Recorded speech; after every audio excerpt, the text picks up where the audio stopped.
Hanımefendiler, beyefendiler, uzun bir aradan sonra yeni bir videoyla karşınızdayız. Herkese merhabalar. Merhabalar.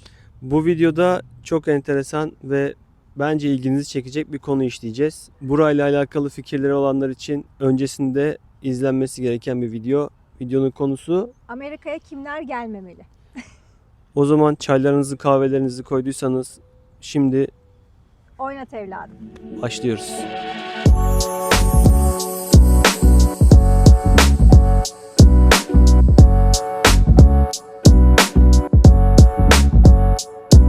Her zaman olduğu gibi kendi kanalımda yine uzman konuğum var. Sevgili değerli eşim Emel. Emel'cim selam. Selam. Nasılsın? Çok iyiyim. Biraz gözlerim hassas olduğu için böyle açık havada gözlük taktım, kusura bakmayın o yüzden. Çok iyiyim, çok keyifliyim. Neden? Burada hava dün mesela muhteşem bir hava vardı. Biraz bugün böyle şansımıza kapalı ama burada bir arkadaşımın oğlunun doğum günüydü. Ona sürpriz bir doğum günü hazırladık. O da sağ olsun benim teklifimi kabul etti. Çok keyifli bir akşam yemeği yedik. Burada mangallar yakıldı falan. O yüzden böyle keyifli zamanlar geçirmeyi güzel insanlarla özlemişiz. Bu akşam da iftara davetliyiz. Evet. Böyle keyif almaya başladım. 6. ayımızdayız. O yüzden güzel geçiyor benim için. 6 ay oldu. Oldu vallahi. Vallahi çok çabuk oldu. Ben alıştım aslında. 3. 4. aydan sonra buraya karşı oldukça daha rahat hareket etmeye başladım. Birçok şeyle ilgili kafamdaki acaba onu nasıl yaparız, o nasıl oluyor gibi kavramlar ortadan kalktı. Senin için bu 6 aylık süreci özetlersen sen de alıştın mı? Ya da bu 6 aylık süreçte seni en çok neler zorladı? Ya şöyle ilk zaman böyle bir heyecan burada. Mesela gözlemlediğimde, baktığımda veya ben de farklı videolar izlediğimde aynı şeyleri gördüm.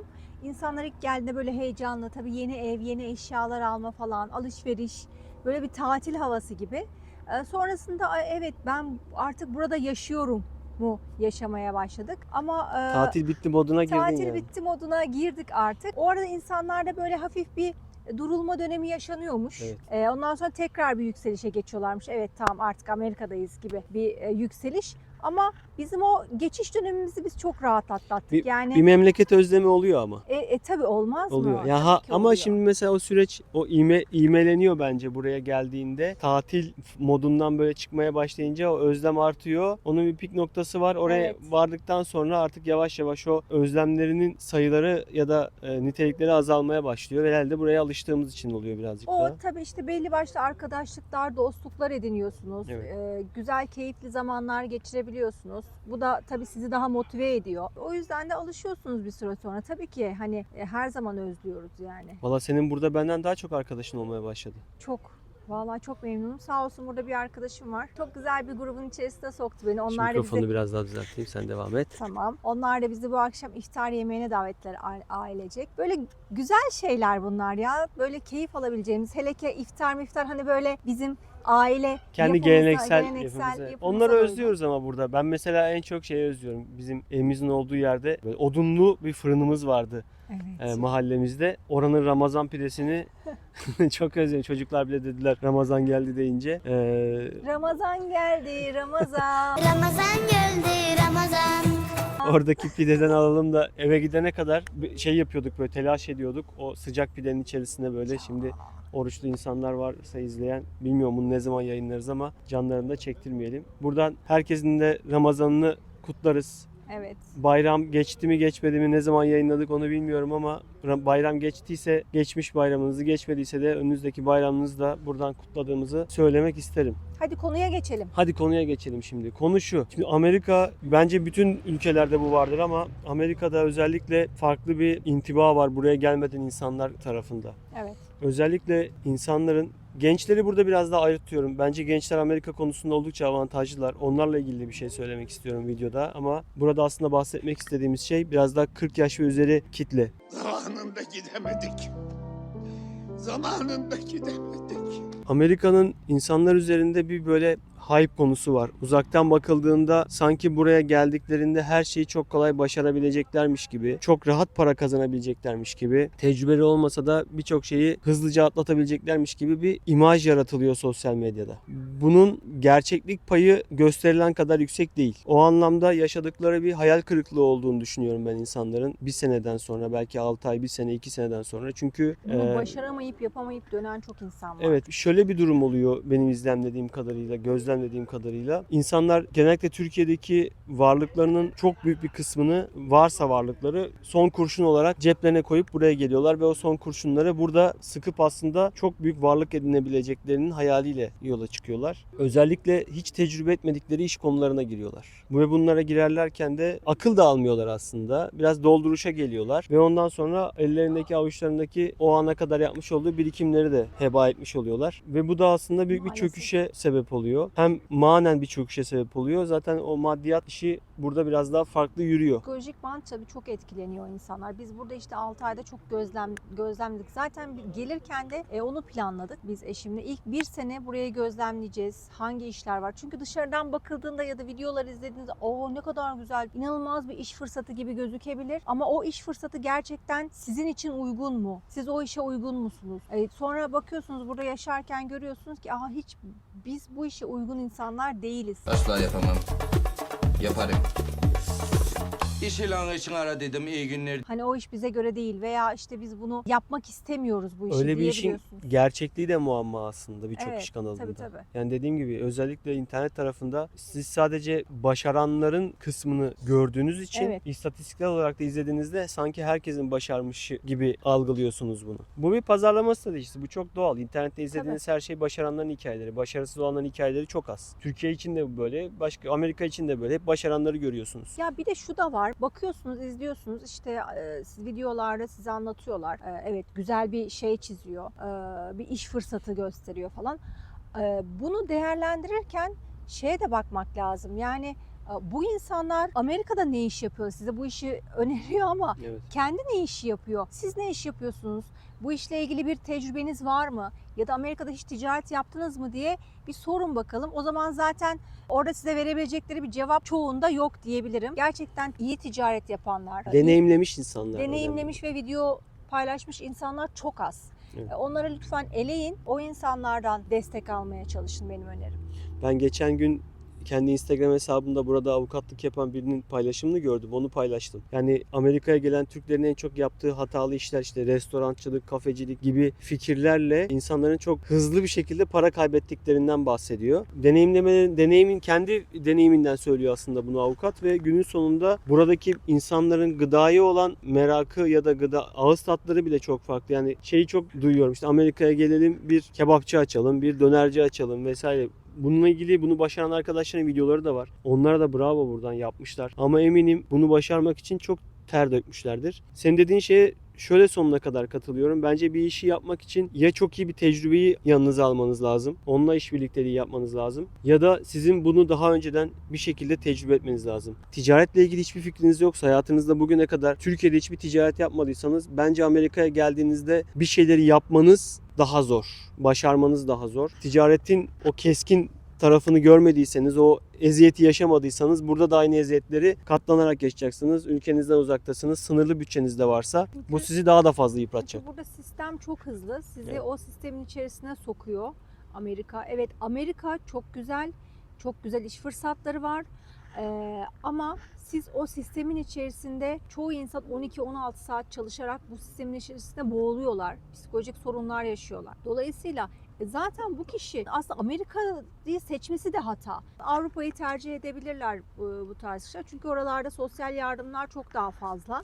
Amerika bir sosyal devlet değil. Yani sizin düştüğünüz anda size destek veren bir yapı burada yok. O yüzden temkinli adımlar atmanızı tavsiye ediyorum. Buraya gelmeye niyetiniz varsa. Temkinsiz adım attığınızda o ilk anki heyecan sizi günün sonunda çok negatif bir yere götürür. İşte 40'ın daha da yüksek yaşlarda, 50'li yaşlardan sonra vesaire buraya gelip bir şeyler için mücadele ediyorsanız işiniz daha da zorlaşıyor. Çünkü sıfırdan başlıyorsunuz. Evet, burada yani hayata. yaşınız, eforunuz ona göre olamayabiliyor. Tecrübeleriniz Sizin burada çok önemi var. Ne yaptınız, ne ettiniz? Kendi mesleğinizle ilgili gerçekten Türkiye'de yaptığınız mesleğinizle ilgili burada bir şey yapmıyorsanız, bambaşka bir şey tercih ediyorsanız günün sonunda aslında o işi de öğrenmek için bir vakit harcıyorsunuz. O işi öğrenmek için vakit harcarken para kaybediyorsunuz ve bu kaybedeceğiniz para cebinizde bir balans olarak durmuyorsa bu sefer iş daha da kötü bir hale gelebiliyor. Psikolojiniz dağılıyor. Ona buna saldırmaya başlıyorsunuz. Artık bir yıkım içerisine giriyorsunuz ve toparlayamıyorsunuz burada. Ya burada 2-3 tane madde var aslında Amerika'ya gelirken hani bu yaş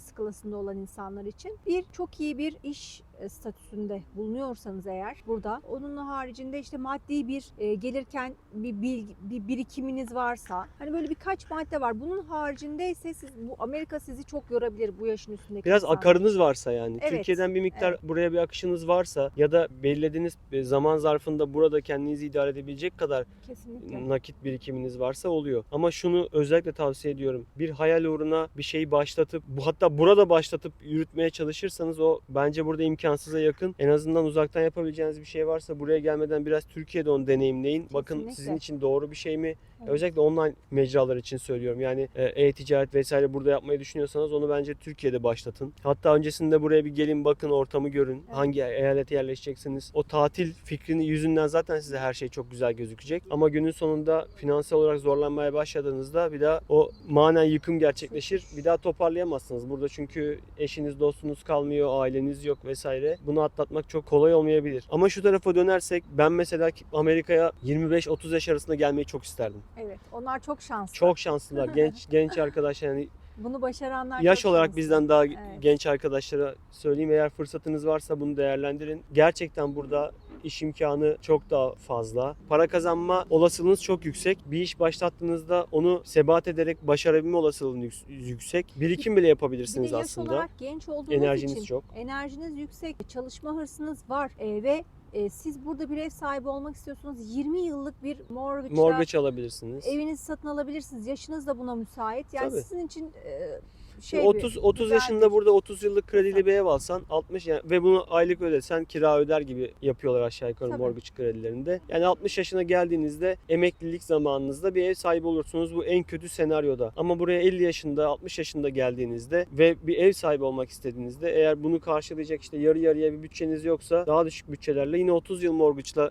Tabii bankada bunu verirse size, vermezse gidip bu sefer buradaki farklı finans kuruluşlarından daha yüksek faizli bir şeyler almaya kalkıyorsunuz. Yaşınız buna müsait. 50 yaş deseniz Olmayabilir. 80 yaşında ev sahibi olmak fikri pek mantıklı gelmiyor Ya bence. da o yaşa kadar çalışabilecek misiniz? Tabii Sağlık da çok önemli. Bir de o çünkü. şu mikrofonu biraz kaldırabilir misin? Bir de o yaşa kadar çalışabilecek misiniz? Tabii o da çok zor yani o yaşlarda. Ben hatta bugün bir haber okudum. Amerika'da böyle evden teslimat yapan çok yaşlı bir Amerikalının Aa, onu ben de videosunu gördüm. gördün mü? Gördüm, Instagram'da evet. görmüştüm. Ona bağış toplamışlar. Adam 750 bin dolar bağış toplamışlar. Çok iyiymiş. Adamın emekliliğinin ödemeleri varmış muhtemelen eksik. Onları tamamlamışlar. Ama ben gençler için, genç arkadaşlar için buranın bir fırsat olduğunu hala söylüyorum. Eğer bir miktar fırsatınız varsa, kendinizi zorlayabiliyorsanız ve bazı şeylerden fedakarlık etme imkanınız varsa denemenizi tavsiye ederim. Mesela hani 40'ın üzerinde 40-45 yaşta olanlar için biz örnek verecek olursak biz ilk yıl zaten burada kendimizi biraz gözlemlemek istedik. Ne iş yapabileceğimize karar vermek istedik. Burada ufak ufak kendi yaptığımız işle ilgili eşim zaten bir şeyler başlattı. Ya statümüz biz gereği asıl- zaten var burada bir Evet. şirketimiz. Ama bizim asıl burada farklı bir iş koluyla da bir şey planlıyoruz. Onun da büyük ihtimalle bu yaz Türkiye'ye döneceğiz ve sonrasında artık bir start vereceğiz döndükten sonra o işle alakalı da böyle planlı gitmek özellikle bu yaştaki kişilere tavsiyem planlı olmaları. Çünkü orada Türkiye'de biriktirdikleri o birikimlerini hızlıca harcamak onları çok burada yoracaktır. Böyle planlı bir şekilde paramızın hani değerini bilerek diyeyim. Çünkü para kazanmak çok zor. Eskiden aslanın ağzındaydı, şimdi artık midesinde. Üzülmesinler, planlı hareket etsinler diyorum. Ama özellikle dediğim gibi videoyu artık sonlandırırken şunu söyleyeceğim. Bazı şeylerle ilgili deneyimlemeden karşınıza sunulan fırsat fikirlerini bence bir kere değil birden fazla kez düşünün. Çünkü bakın burası kapitalist bir ülke ve burada herkes kendini para kazanma güdüsüyle hareket ettiriyor. Bu ülkenin kuralları bu. Bunun kişilik olarak ben doğru yanlış yani bunu yapan insanlara doğru yanlış diyemem. Herkesin kendi fikridir ama birilerinin dolduruşuna gelip asla yapamayacağınız şeyler için kendinizi kandırmayın. Özellikle karşınızda size bunu öneren insanın hayat tecrübesine, bu işle alakalı olan tecrübesine dikkat etmenizi isterim. Çünkü her zaman diyorum yani hariçten gazel okumak çok kolaydır. Evet. Hariçten gazel okuyan insanların dolduruşuna gelirseniz hem vaktiniz gider hem burayla ilgili pozitif düşünceniz varsa ondan olmuş olursunuz. Paranızı da kaybedersiniz ve günün sonunda artık yani Türkiye'ye dönüp dönmemek değil konu ama çok negatife düşersiniz. Bir daha sizin için dediğim gibi toparlamak çok kolay olmayabilir. Güzel kapatalım. Burası fırsatlar ülkesi. Ama burada önemli olan şey her ayağımıza gelen fırsat topunu kaleye vurduğumuzda gol olmadığı gibi buradaki fırsatları da değerlendirdiğimizde aslında gol atamama olasılığımız yüksek. Bunun için biraz tecrübeye, gol atamayınca onu kaldırabilecek psikolojiye ihtiyaç var. Kesinlikle Yani eşimle öyle. ben de 20 yıldır tecrübe ediyoruz. Burada bir şey yapsak ve bunu başaramasak şahsen bana hiç koymaz. Evet.